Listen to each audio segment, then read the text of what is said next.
dari pooling langsung, ya. Ini bukan langsung memilih. Ya. Ridwan Kamil itu 29%, Dharma Prengkun 7%, Pramono Anung itu 64%. Jadi tinggi sekali. Jadi kalau ini terjadi hari ini, berarti Pramono Anung menang satu putaran.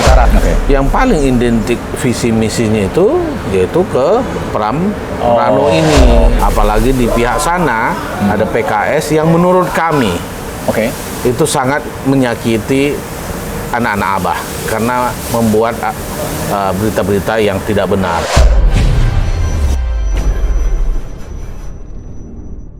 Saat ini saya bersama Iwan Tarigan, juru bicara pasangan calon Pramdul. Pasangan Pramdul ini menurut saya menarik untuk dibahas. Pasangan Pramdul ini elektabilitasnya meningkat pesat. Untuk itu kita akan bahas bersama Bang Iwan Tarigan. Selamat siang, Bang. Selamat siang, Mas Anto. Apa kabar? Baik ya. Apa sih ya, faktor apa yang membuat Pramdul ini meningkat pesat?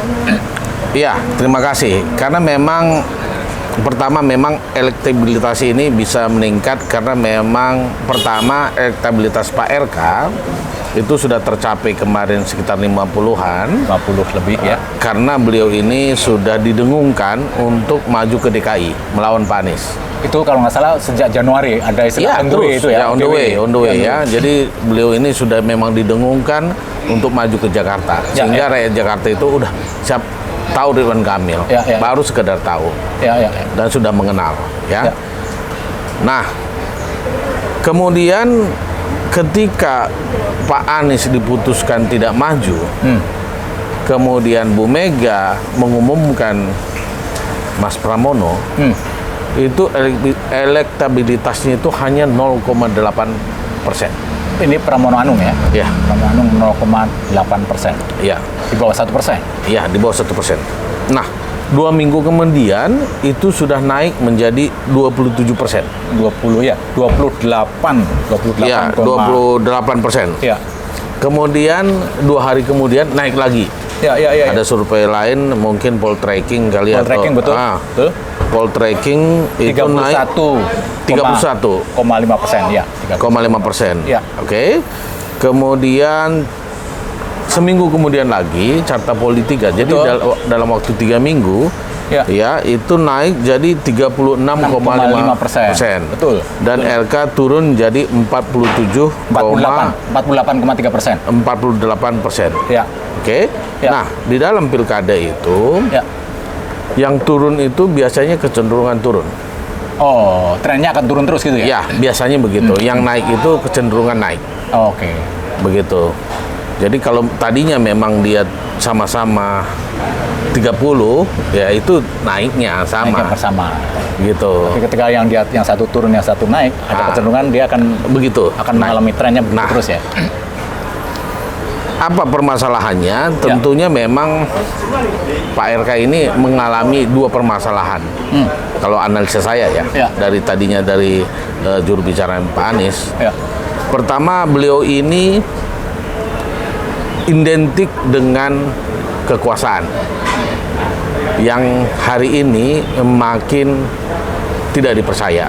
Semakin mau turun, semakin blunder di dalam politik dinastinya maupun perilaku anak-anaknya.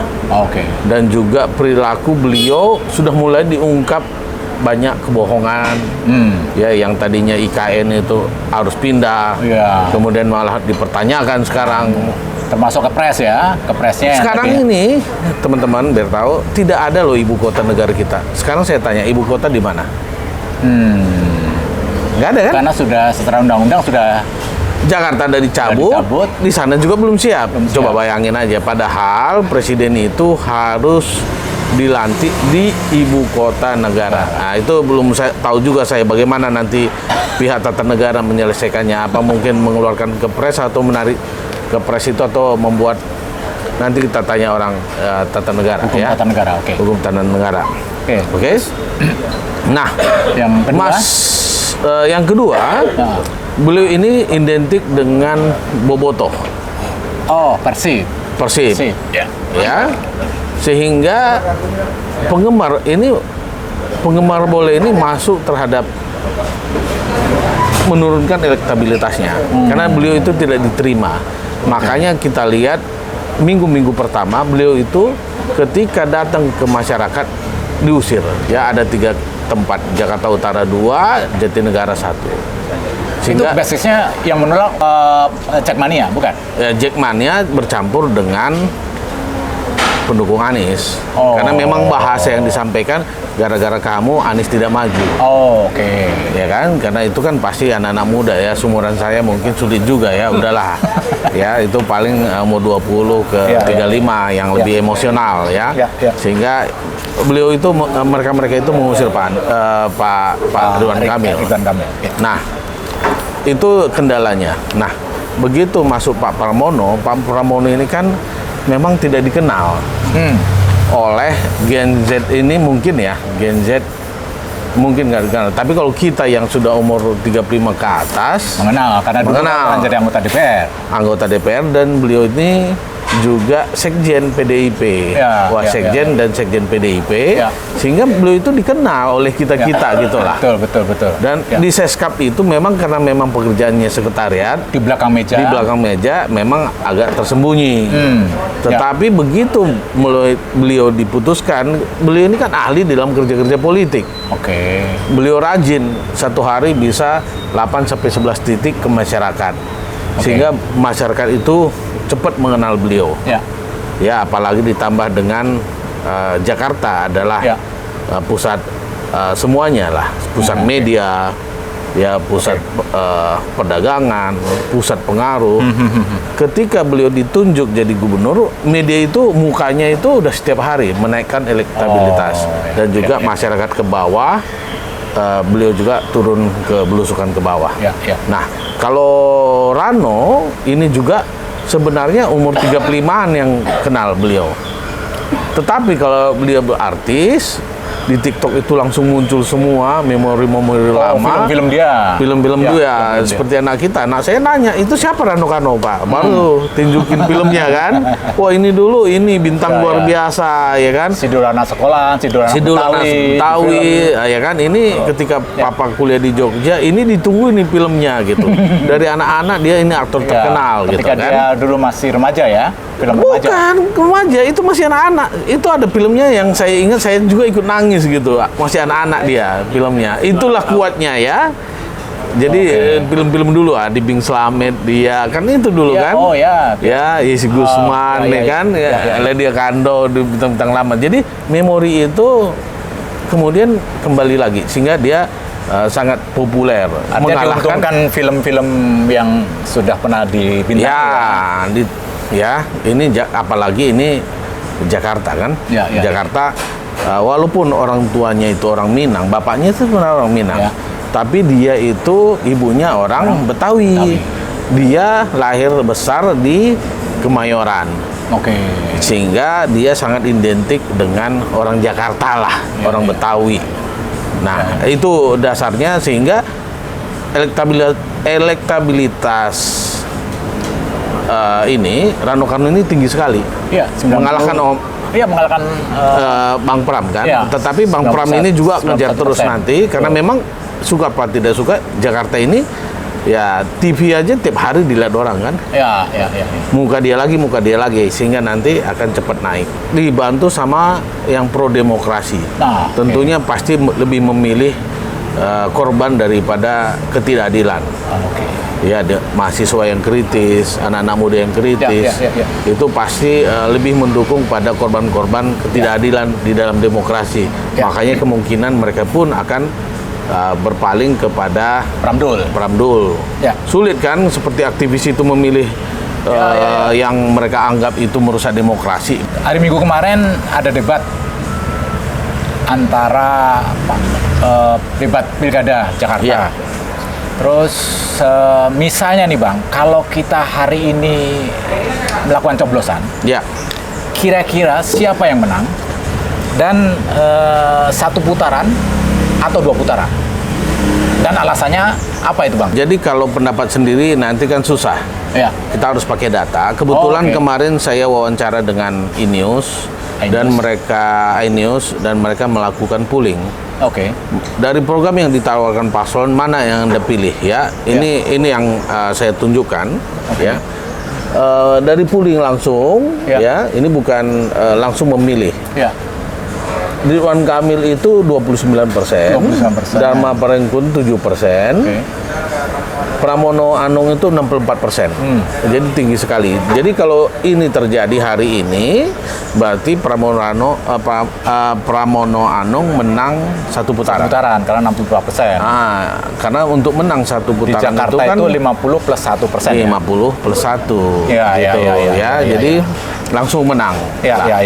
Padahal Pramdul ini kan masih baru beberapa bulan Ya. mencuat lah untuk maju di pilkada ya.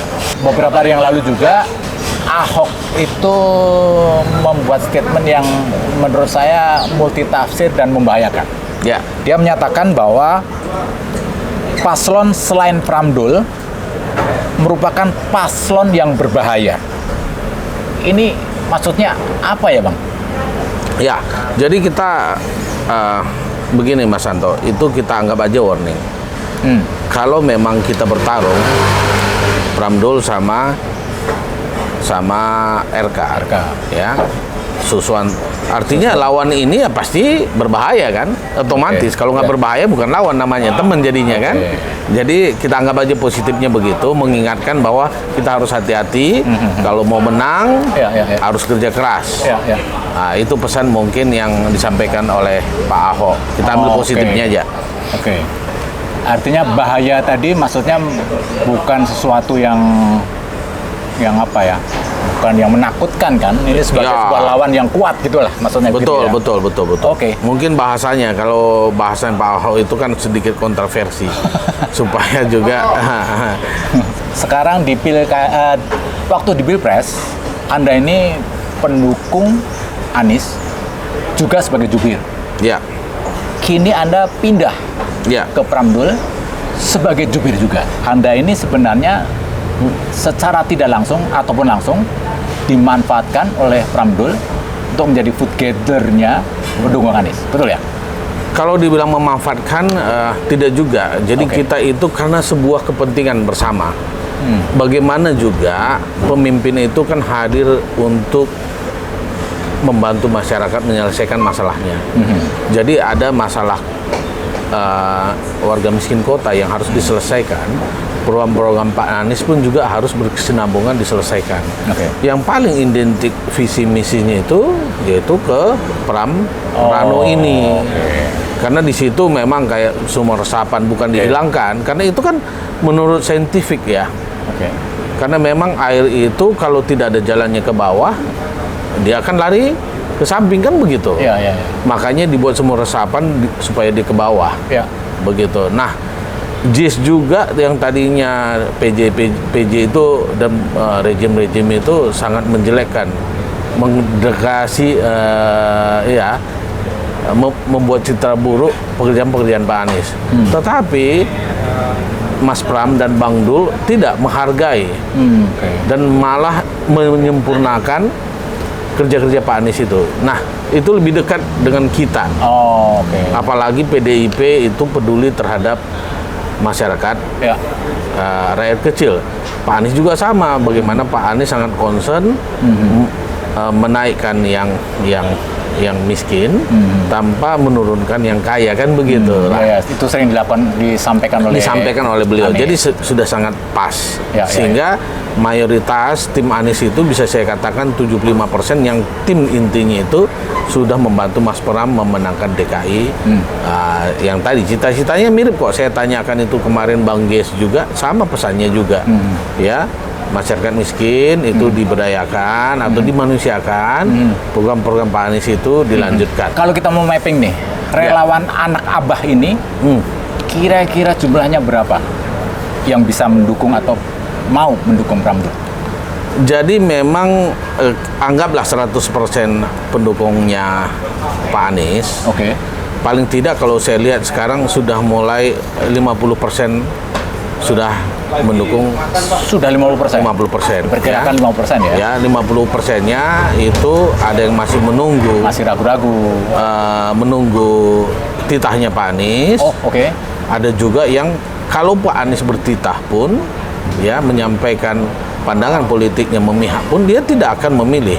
Karena buat mereka itu, ya seperti tadi Pak Pram ini adalah PDI. Dan mereka nggak cocok dengan PDI, yang nggak apa-apa juga dan jumlahnya itu ya sekitar 10-15% lah. Mudah-mudahan setelah Pak Anies memutuskan dari 10-15% atau 10-20% tadi, ini juga jumlahnya menjadi berkurang lagi. Karena mereka menganggap Pak Anies itu adalah imam politiknya. Begitu. Artinya Anies Baswedan ada kemungkinan akan membuat pernyataan dukungan terhadap Pram Dul atau bagaimana, Bang? Bisa iya, bisa tidak. Oh, oke. Karena beliau juga politisi yang harus menjaga konstituennya. Tetapi beliau juga berkepentingan supaya mengalahkan, ya yang saya tanggap ya pikirannya sama dengan saya, punya kepentingan untuk mengalahkan RK gitu.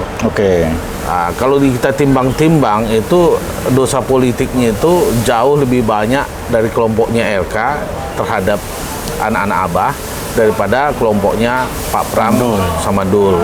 Apalagi di pihak sana ada PKS yang menurut kami itu sangat menyakiti anak-anak Abah karena membuat berita-berita yang tidak benar. Berita yang mana, Bang? Ya, berita-berita mengenai mereka memberikan tenggang waktu, padahal itu tidak ada. Saya tahu betul karena saya juru bicara yang detik per detik perkembangan itu ada, karena saya ada klub atau ada grup jubir itu hanya 10 orang. Setiap ada kejadian saya pasti tahu. Artinya pada saat itu sebenarnya tidak ada tegas? Tidak ada. Makanya jubir-jubir mereka itu pun sangat sungkan untuk ketemu dengan saya. Ya, karena mereka tahu mana kebenaran gitu. Ya, itu memang exit yang tidak baik sehingga mereka tidak menyangka itu akan menggerus. Menurut survei, saya pernah baca di Kumparan, 94% konstituen pendukung PKS itu meninggalkan mereka.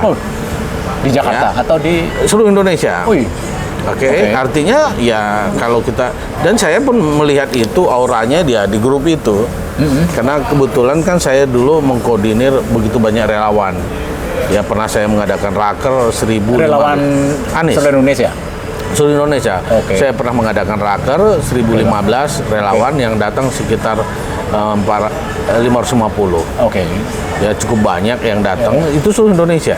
Dan ada grup kami, dan dari sana kita tahu bagaimana kemarahan mereka. Dan tidak ada yang mentolerir perbuatan PKS itu. Itu menjadi negatifnya PKS di mata anak Abah. Dan itu tentunya sangat menggerus Pak Suswono, begitulah. Ya, Pertanyaan terakhir, Bang. Ya. Anda optimis kalau Pram Dul ini akan menang? Jadi yang menjadi kekuatannya tadi, Pak Pram dan Rano ini tidak ada hambatan untuk maju di Jakarta. Tadi RK itu ada hambatan kan? Beliau itu dianggap menjadi menjadi calon politik jahat yang dilakukan rejim. Kemudian beliau sangat identik dengan bobotoh yang sangat keras pertarungannya dengan Jackmania. Nah, kita punya pendukung PDIP yang sangat kuat jaringannya bersama dengan Jackmania, ya teman-teman Jackmania yang tentunya sangat tidak ingin bobotoh menjadi pemimpin di Jakarta. Kita tidak mempolitisir ya, tapi kenyataannya begitu. Kemudian tentunya dengan dukungan relawan Anies tadi, XX ya, saya katakan X bukan relawan lagi karena memang Pak Anies tidak maju. Ya, tapi kita bilang X relawan tadi, apalagi kami tim-tim inti itu 75%-nya sudah masuk ke Mas Pram. Namanya nggak usah saya sebut, tapi yang jelas saya ada datanya. 75% yang dekat dengan Pak Anies itu sudah masuk ke mendukung Mas Pram. Ditambah dengan apa? Penggiat-penggiat demokrasi, baik itu mahasiswa maupun NGO, semuanya ya itu memilih Pak Pram karena menganggap bahwa RK ini adalah representasi dari sebuah rejim yang semakin hari semakin buruk. Di dalam pemerintahan, keluarganya ya meninggalkan legasi utang yang besar, IKN yang tidak masuk akal, yang beliau mengatakan suruh pindah. Kemudian bertanya lagi kepada kita, siapa suruh pindah? Pindah rumah aja susah. Kita juga tahu dari kemarin pindah rumah susah, ya kan? Tapi beliau yang mengatakan bulan ini Agustus pindah kita semua. Ya, padahal ekosistem belum jadi, semuanya belum jadi. Sekarang dia bertanya, kan belum jadi, air gimana? Ya, kita juga tahu dari kemarin kenapa beliau mengatakan harus pindah-pindah. Nah, ini tentunya mencederai keinginan rakyat dan kepercayaan rakyat. Semakin dia jatuh, artinya yang dia asosiasikan di RK tadi juga akan semakin turun. Terima kasih atas pembahasan dan dialog hari ini. Ya, semoga apa yang kita bicarakan bermanfaat. Terima kasih Mas Santo. Selamat siang Bang. Terima kasih sudah diundang. Terima kasih.